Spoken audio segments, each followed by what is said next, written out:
Beautiful. Right. Okay. So I think this is week 7 now. I believe. I think that's right. So we've been painting our abstract compositions using acrylic paints, learning a lot about blending and detail, but also how to create that sort of spotlight going through the pieces that we're doing. Now, if you're still working on that and you want to finish it, and I know a few of you do, then please just carry on. That's absolutely fine. I'm going to start on the next thing. So last week I introduced an artist called Patrick Bremer who does collage with magazines and things. So I thought we would have a go at doing some collage as well.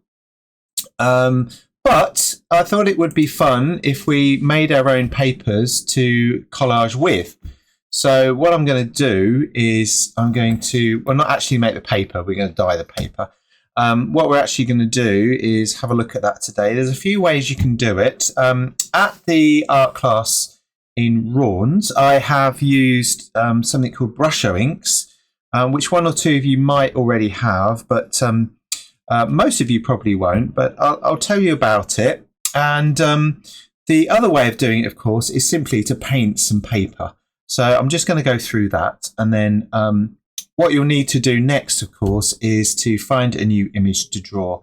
So the images we're going to use next, we've just been doing instruments previously. So what we're going to do next is we're going to use an image where there's a musician actually playing the instrument as well. So it's become a little bit of a portrait with music and things too.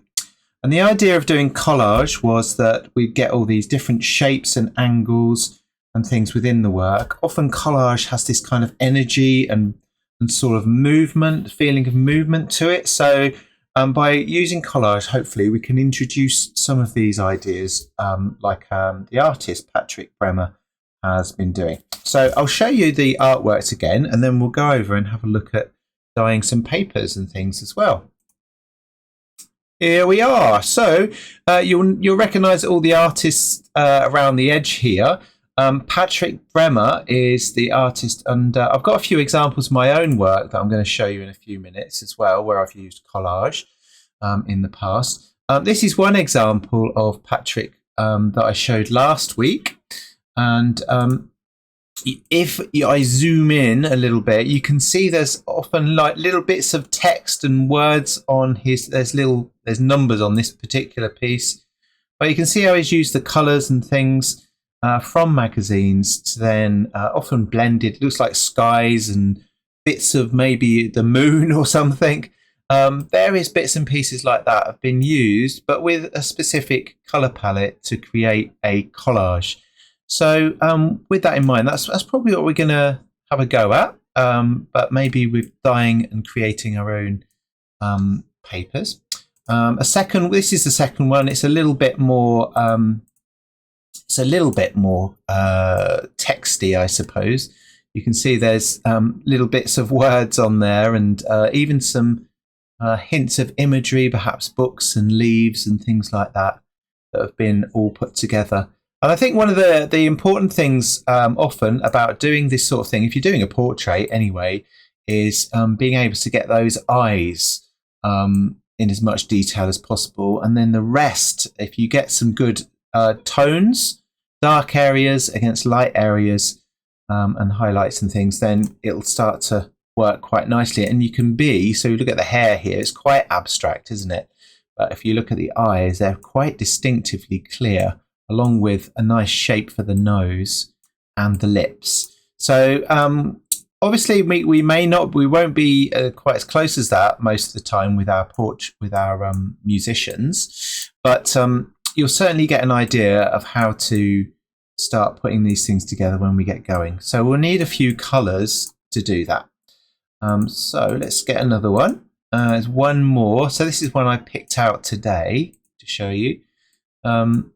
And I really like the colour scheme in this one as well.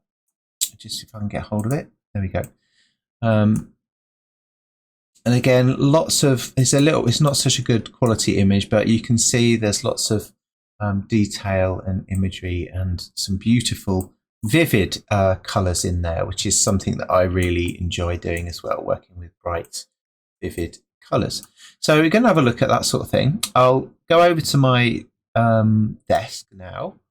So on my desk is the piece that I've been doing over the last few weeks, but it's been about 3 weeks actually now we've been doing this, because first we drew it, and then we've been painting since then, learning about all the blending techniques that we've been talking about. And I did this section just here last week. So the important thing here was to have plenty of light and dark areas, and also perhaps to bring in some more unusual colours, such as a little bit more of a pinky purple in here. But the important thing was to limit the colours. And by limiting the colours, you're making it easier to create the overall feel of the whole image. And also, obviously, to create this contrasting kind of spotlight going through the whole image as well. So we're going to maybe stick with the idea of using a limited colour palette, which we often do, in order to help us put these ideas together. So next I have got my sketchbook. So, that'll be Eve. There we go. So I've got my sketchbook with a few ideas in that I've done. I did this, I think it was early last year. I did this. So this is done with printed words that I printed out on my my home printer, my inkjet printer. And I just printed out, I typed out words and changed the colours and the background. And so the colours in the background colours and the text colours. And then so I had a whole colour palette, and then I started to build this image up. The first thing I did was sketch the whole thing. So I knew where everything was going to go. But again, a little bit like Patrick Bremer's work, I've got very distinctive features on here that kind of draw your attention. But then around here, I've been a bit looser and things as well. So I'll zoom in a little bit, and you can perhaps see a little bit closer. Just there. So it's multiple layers of different colours that have gone to build this up until I've arrived at the sort of stage where I'm a little bit more happy with it. All right, but with the collage, you can also do other things, such as working into it with pens and things like that. So here's a second one that I did, and this was just using scraps of paper that I had from previous projects and things like that, along with some really dark blacks against some really light areas. And so I've used the idea here of putting patterns in. And this was the photograph that came from.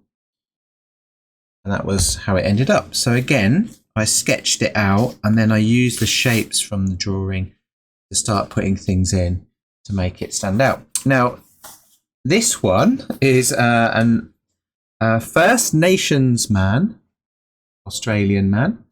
And what we've got here is I have collaged certain areas, and you can see I've made his beard really sort of colourful and interesting. Then I've worked over the top of it all. So this is collaged around here. I don't think this area is, but this area is in the background.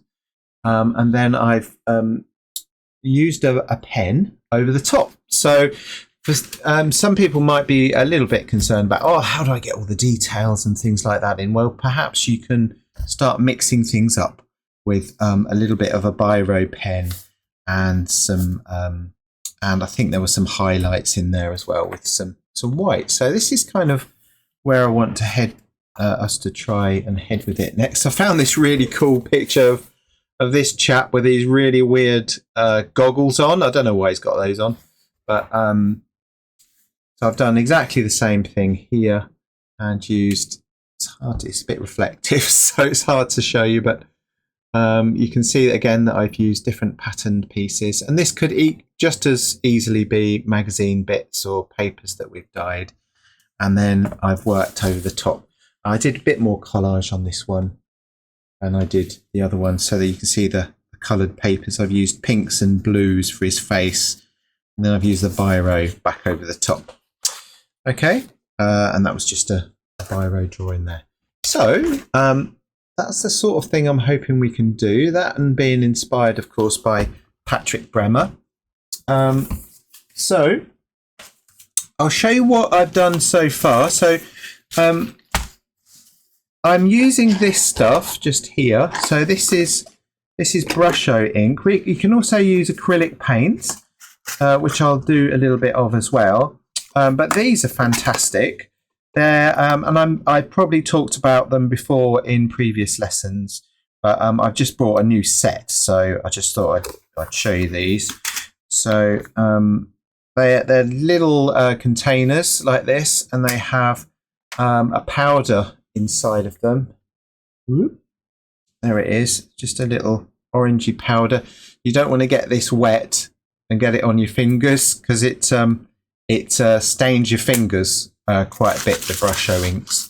But it's got 12 different colours ranging from orange, turquoise, emerald green, ultramarine and so forth. So really useful. And what I've done is I've mixed this with water to make some quite strong inks.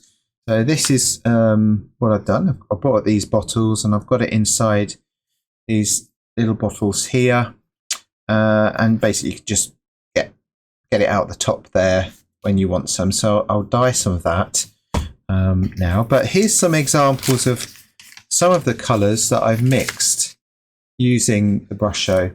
So I've been using newsprint.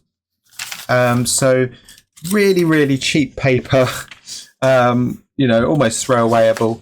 But I got this as offcuts from Amazon. Got these huge sheets, about A1 size, 500 sheets for about £20, something like that.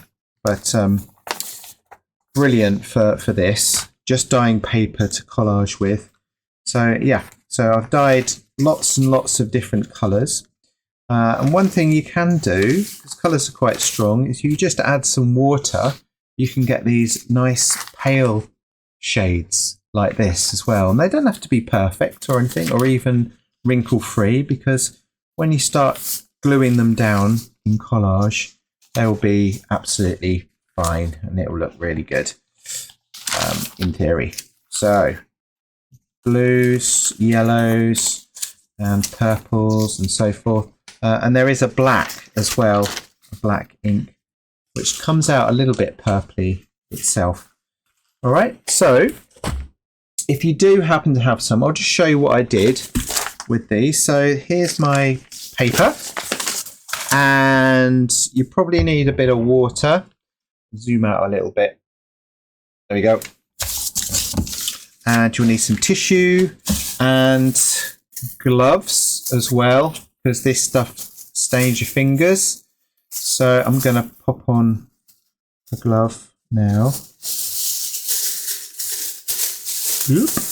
And these are just like really cheap throwawayable gloves. But I got this, I don't know how many were in a box, but they're really just about right for this. There you go. And you need a little tray like this, perhaps a flat brush, or even better, a sponge on a stick, which often comes with paint sets and things like that. And then all you need to do is put a bit in your tray or on a plate or whatever, and put the lid on. And then you can just brush straight across. Now with newsprint, if you do happen to use newsprint, it will go really it will go so wet that it's transparent, because it's really thin paper, obviously with newsprint.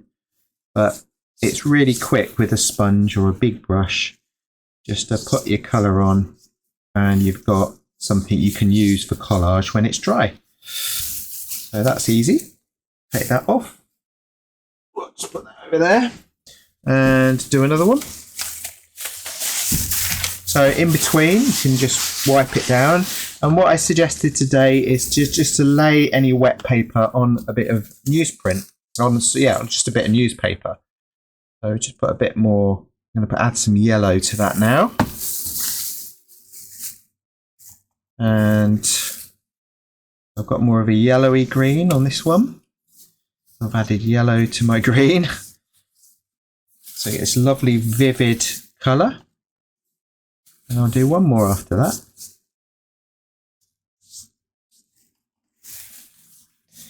And then I'll do a few acrylic pieces of paper. If you've been in the class a few times, we have done this sort of thing before. So you might even have some paper that you've used before. There we go. So I could have painted that one better, but I'm in a hurry. And then, of course, the other reason we've got the old water is it's hard to get the paper apart when you've got these funny gloves on. Here we go. Wipe the surface, put your paper down. So I've got some ink in here, obviously, but if I put a little bit of water in, there, can extend the life of it, but also make it much lighter. So it'll just look like water, really, stained water, which is what it is. But you'll get a lighter colour when it's dry. So you can get like really pale tones, as I explained earlier, or you can get much darker tones. So you want a whole range of dark to light tones for your collage work. There we go. So that's gone. That's 3. So I've done a few greens there. I'm not going to do loads of colours tonight because I've got a few now that I can use. So the other one, and you don't need lots and lots of acrylic, so don't worry about using up all of your paints and things like that. All I've done here is I've got some, I'm going to take these off now. I've got some A5 cartridge paper, and I've got some acrylics, and it's just straightforward really. Just get a bit of paint, make sure you mix it well with some water so it doesn't go too lumpy bumpy or streaky. So give it a good mix around, and you want a brush that has a flat end like this one. And of course this is going to be a bit thicker and things like that, so you can water it right down and stain paper, or you can paint it. Now this is also good practice for painting flat areas of colour with acrylic paint, so it's very kind of useful for that. And you'll find once you get into creating these papers, you can go right to the edge. I'm not going to the edge here. But when you're creating these papers, you'll start to get into colour mixing and just seeing what colours come out. It gets a little bit, I found it a little bit kind of addictive and fun actually. So if you're using acrylic and water on cartridge paper, you don't want to go on forever with doing what I'm doing now, because the paper will start to break down. You get these little tiny dots on there, colour or paper that's coming up. And once you've done that, that's it. You've got something you can use to do collage with. And then so you can try another colour. I'm going to do a few more in a bit. So I've got a few of these. So here I've got ultramarine, and I'm mixing it now with turquoise. I just put on here. See what we get with that. So I'm going to start quite, I mixed it a bit more there, quite dark, and then I'm going to add a little bit of water and add a bit more. So I'm using water just to make it slightly lighter as it goes down, because I can, and it might work as a good variation in colour. So that's another one there. So we can do that. And the other thing you can also do, of course, with acrylics is you can come back later when they're dry and you can add another colour over the top in certain areas to get a different variation of the colour as well. So once you've got all of these different coloured pieces of paper, you're essentially ready to start collaging. If you remember what I said earlier, is I suggest that you also just use decide on kind of the overall feeling or colour that you would like to have. So if you're thinking I want it to be warm, you might go for reds, oranges and yellows. If you want it to be a cooler or more moody picture, you might go for blues and things like that, and then vary those so that then, you know, you've got the whole range of tones from dark up to highlights, light colours, and then you've got plenty to play around with when it comes to your drawing. Okay, so over to the next little bit. I'll show you what I've started, and I'm going to continue this in a few minutes. So on the website, I have put quite a few new pictures. I've got 2 of those. Quite a few new pictures of musicians playing instruments for us to work with. Okay, and that's partly why I chose this picture from Patrick Bremer, because I don't think this person's playing an instrument, but it kind of just reminded me of somebody holding an instrument. So I thought that was quite a nice one to look at while we're doing this, just there. But I've got this, and I've started to draw out the picture. And what we'll be doing, is taking our drawing and maybe taking the outlines of the drawing onto a separate piece of paper to then start to collage over. Okay, so in other words, tracing it and then transferring onto paper, then collage. The idea of drawing it is that we can start to understand where the tones and the details and the shadows are in the image, almost like a no-tan that we were doing previously. You could, of course, just collage straight over the top of this.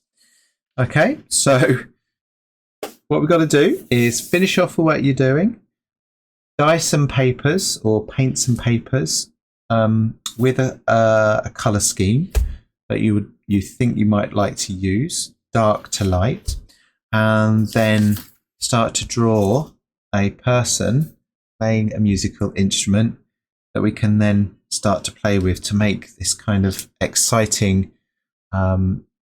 energetic kind of feel to a piece of work that we're going to do. All right, so I've said quite a lot there, so I hope everyone's got that. I'm going to carry on perhaps dyeing some more papers just to sort of show you that a bit more, and then I'll come back to this picture of this chappie playing his saxophone. Okay, so does anyone out of all of you there have any questions about any of the work? Yes, Sheila. Yes, can I use inks? Yes, you can. Yeah. Will photocopying paper dye? Yeah, so you've got some, yeah. Well, it's a bit shiny, but...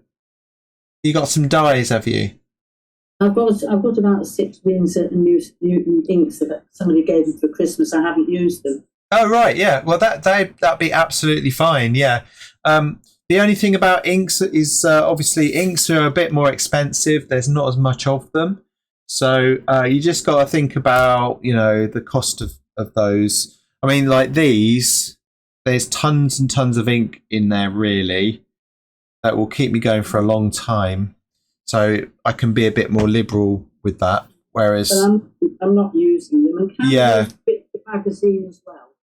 Yeah, absolutely. Yeah, totally. See, I was thinking one of the reasons why I went for dyeing paper is because I thought, well, not everybody has magazines lying around these days that they want to, tear up and all that sort of thing. Or you've got to go out and find them. So if you've got stuff like that, brilliant, use it. definitely. And another question, is Yep. that image A3?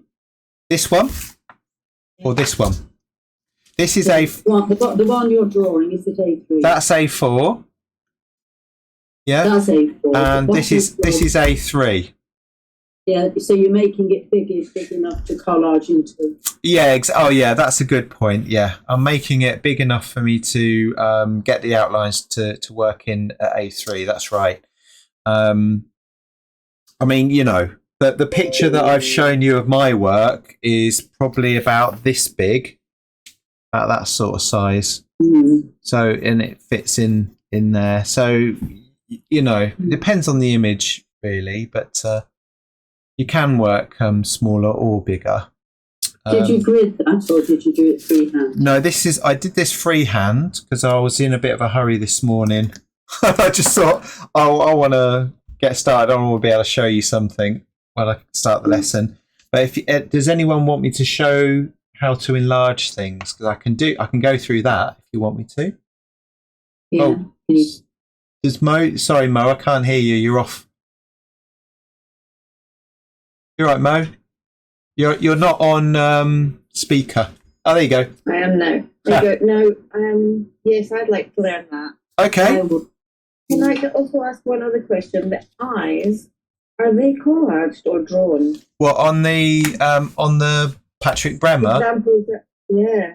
Yeah, they are collage. Yeah, I'll go back and I'll show you again. They're so good. I know they're amazing, aren't must have they? been drawn, yeah. Yeah. Hey up. I think my screen's just frozen. There you go. Right. Don't worry about it, yeah. Yeah. You know, they look like they've been drawn in or painted in. Yeah, they're good, aren't they? This one. They are indeed. Here, I'll lift it up to Yeah. the top, and then you can see. Mm. Yeah. But there's painting on these as well, isn't there? There's painting on the On these? as well. Yeah. No, these are just completely. So you want us to completely collage?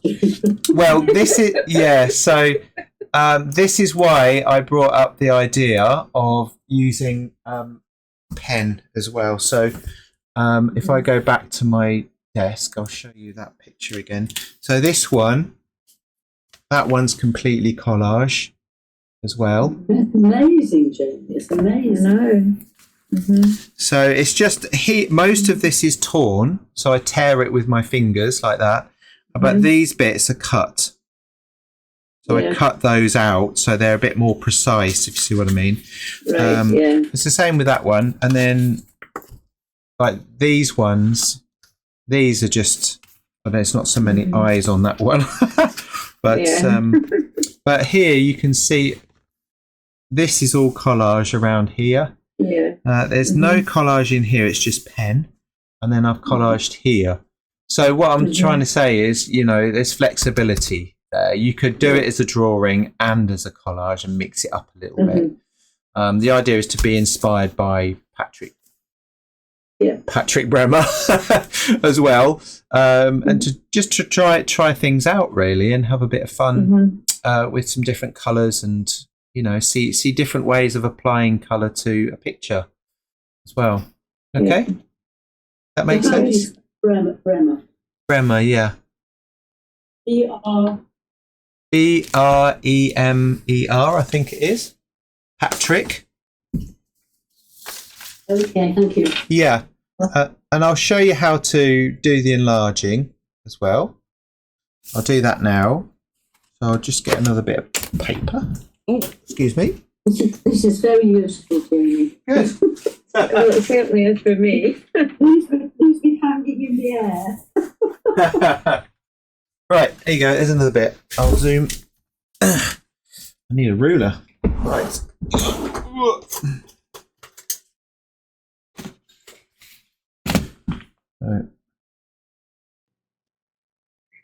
All right. So I spend a few minutes at the beginning after I've been talking, painting up a few more pieces of paper. I'm just using more of a pure color here, but you can add water to make your color lighter. You could mix your color lighter obviously with some white paint if you wanted to. You could do blends and things like that as well. So play around. Once you start dyeing paper, it gets a little bit addictive, actually. You think, oh, got to dye all this paper. But once you get going, it becomes quite a lot of fun. And you start to see just how many colours you can create, and you can have a lot of fun learning about how you can mix different colours and things like that. And then you can get sort of a bit of intuition about, how you're going to use colours and things like that too. All right, so this is the image that I will be working with, or at least the image that I will be collaging next week.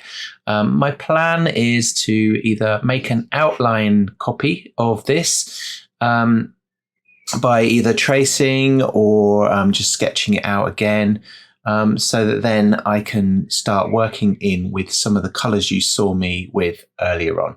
So I'll be playing around with that over the next week or two. And I may try to do a few different versions of it so we can see the different ways that you might interpret putting collage and things down, very much like Patrick Bremer has done in a very exciting and experimental way. If I can get some magazines as well, I'll also bring in some magazines into the work that we're going to do. But certainly sketching, drawing things is a lot of fun. I really enjoy doing that. So you can see me here, obviously, working through this lesson.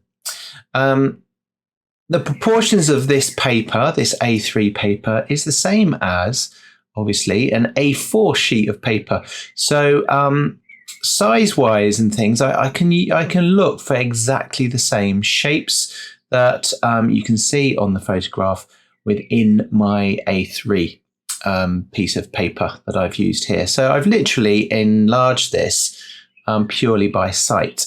Now, if you're going to draw something, anything like that, really, the best way to start is very loosely with some really simple shapes. So I would have started with a circle for his head, and then just mapped out some angles, particularly the angle of the saxophone that you can see there, and the placing of the hands and so forth. And so that's basically how I got started with this. One thing to look out for if your character or your person is at a different angle, I think I do focus this in a minute, is at a different angle rather than straight vertical, then the thing to do is to use some lines to work out the direction of the head. So the angle from the top to the bottom of the head, what angle is that at? The angle of the eyes going the opposite way. So basically, construction lines are really going to help you start to put together an accurate outline or placing of different features that you're going to be looking at in your drawing. Okay, so start very loosely with your drawing and allow yourself to make mistakes, and then keep looking, standing back from your image and looking at it in order to start to spot some of the things that you need to improve upon. Okay, and I certainly see lots of mistakes. I don't get the details on the saxophone completely accurate, but then I decided that actually, as long as it looks like a saxophone, I think I'll be happy with it, really. And the angle of the microphone, the shape of the microphone was something I tinkered about with earlier on. But certainly with the details of eyes and features and all those things, the thing to look for I find is the tone and the shadow. Where are the shadows? Where are the highlights and dark areas? So often people will look at things and try and work out exactly what they're looking at. And that is, of course, important. But at the same time, you want to be kind of looking at the shapes and thinking about the shape that you can see as opposed to the sleeve or the finger or whatever. Think about not what it is necessarily, but what the shapes are that you can see in your picture. And you'll start to build up a little bit more accuracy in your drawing. And I was quite pleased with this sketch for what we're going to do. And it certainly helped me to learn about the image in order to then later start to bring in some collage to this idea. So thanks for attending the class tonight, and I'll see you next lesson where we do some collage. Have a great week.